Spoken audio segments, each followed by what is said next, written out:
want to go to John Yoo, the former Deputy Assistant Attorney General. John, I want to explore the pre-pardon thing because it is unusual, maybe to Lucas's point, unprecedented. But let's say they go ahead and do something like that. What kind of weight do they carry?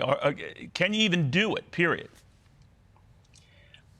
I'd hate to do this, but just to correct Lucas just a little bit, there have been pardons like this before, but on a massive scale. For example, as a student of history, the Civil War. Abraham Lincoln and Andrew Johnson basically pardoned everyone who participated in the Confederacy, even though they'd all committed treason. President Washington actually, when he first used the pardon power, pardoned somebody for engaging in what was called the Whiskey Rebellion, which in this season sounds like an Irish bar or something. But the Whiskey Rebellion, in fact, was one of the first rebellions against the government of the United States. Washington pardoned the ringleaders before there were any charges or anything. But notice the difference.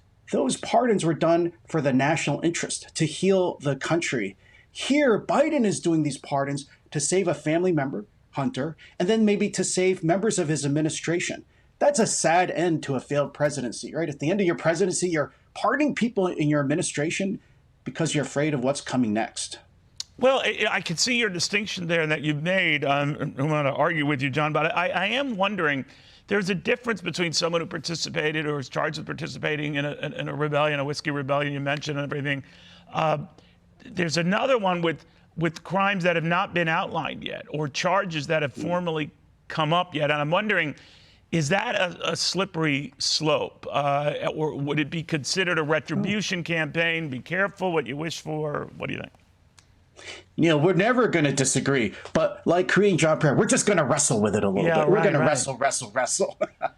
So I don't like wrestling with Italians. They always win. If that were true. Back to the Hunter Biden thing, and John, you can help me with this. The timing of this is odd. The one thing that struck me is how sweeping this pardon was. I think it goes back 10 years. So is that unusual? And does that lay the groundwork for sins that might have been committed prior to the sins that we know about? Neil, you're asking a great question. Sorry for making light of it, but actually you've put your finger on what makes these pardons unprecedented. I think they're still within the president's pardon power, which has almost no limits to it. Just impeachment and state crimes can't be pardoned. Otherwise, the Supreme Court has said the power is plenary. They don't generally get into a review of the pardon. But this is different because you're saying, as you say, it's not a pardon for specific acts that are mentioned, for specific prosecutions. Often people have already served their sentences. Instead, it's just a time period. And President Biden saying anything that happened in that time period. The only one I can think of that's like that is the Nixon pardon by Gerald Ford, who basically pardoned Nixon for Watergate. And we didn't know what was coming next. It was just, but that shows how unprecedented it is to use that, not for what Ford did, and might have lost in the election, to heal the country after Watergate. Instead, Biden is actually, he's like someone who set someone's house on fire because he tore down these norms in the service of lawfare. And then he's saying, oh my God, the fire is going to come hit my house now.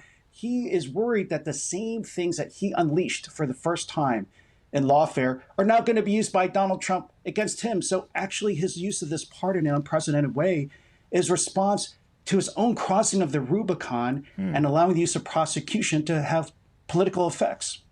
Well said, despite your slap at Italians there. Who am I to argue with you when you have all these books behind you? You're just such a brilliant guy.